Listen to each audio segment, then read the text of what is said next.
క్షేత్రం ఎక్కడ ఉంటుంది అని బయలుదేరి వచ్చాను తప్ప అన్యమైనది ఇది ఆశించి కాదు. అంత గొప్ప క్షేత్రం ఒక్కటి మాత్రం పరమసత్యం, మీరందరూ పరమ భాగ్యవంతులు. ఇన్ని కోట్ల జన్మల పుణ్యం ఉంటే మీరు ఇంత గొప్ప క్షేత్రంలో నివాసం చేస్తున్నారు.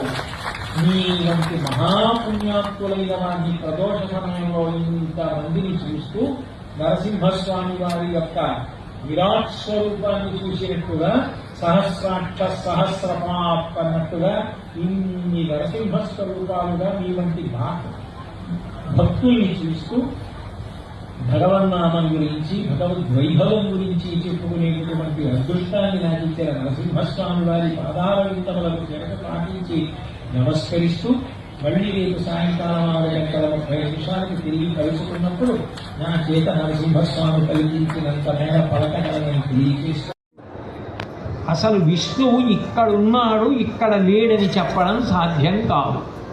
మీరు నమ్మి శాస్త్రమును ప్రమాణం చేసుకుని చూడగలిగితే ఆయన లేని ప్రదేశం లేదు. అంతటా విష్ణువు వ్యాప్తమై ఉన్నాడు.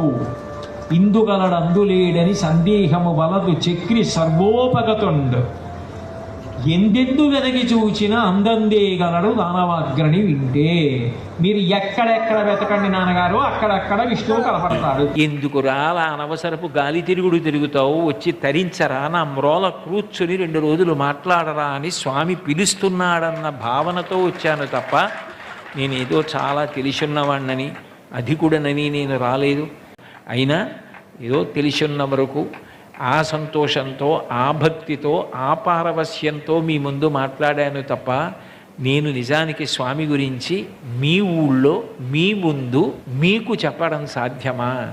అయినా మనకి తెలుసన్న విషయం ఆయనకి తెలిసిపోతే చెప్పడానికి భయపడతాడని తెలియని వాళ్ళల్లా కూర్చున్న మీ సౌజన్యానికి 2 చేతులెత్తి నమస్కరిస్తూ మీతో గడిపిన ఈ 2 రోజులు నాకు ఎప్పటికీ జ్ఞాపకం ఉండిపోతాయని తెలియచేస్తూ, నేను నిన్నను చెప్పినట్టే అంత్యకాలమునందు ఆయాసమున నిన్ను తలతునో తలత్పనో తలతినిపుడి నరసింహ నరసింహ నరసింహ లక్ష్మీశ దానవాంతక కోటి భానుతేజ గోవింద గోవింద గోవింద సర్వేశ పన్నగాధిపశాయి పద్మనాభ మధువైరి మధువైరి మధువైరి లోకేశ నీలమేఘ శరీర నిగమ వినుత ఈ విధంబుగ నీనామమిష్టముగను భజన చేయుచునందు నా భావమందు భూషణ వికాస శ్రీధర్మపుర నివాస దుష్ట సంహార నరసింహ దురిత దూర.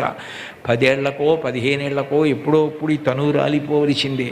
ఆనాడు నేను ఆ ప్రాణోత్క్రమణ సమయంలో చెప్పగలనో చెప్పలేనో, కానీ శేషప్ప కవి చెప్పినట్టు ఈ వేదిక మీద కూర్చుని నేను నరసింహ నరసింహ నరసింహ అని భక్తితో చెప్పిన మాటలు విని అప్పుడు నేను చెప్పిన మాటలుగా స్వీకరించి స్వామి నన్ను ఉద్ధరించుగాక అని ఆయన పాదములు పట్టి వేరొక్కసారి నమస్కరిస్తూ మీకు కృతజ్ఞతలు తెలియచేస్తూ స్వస్తి.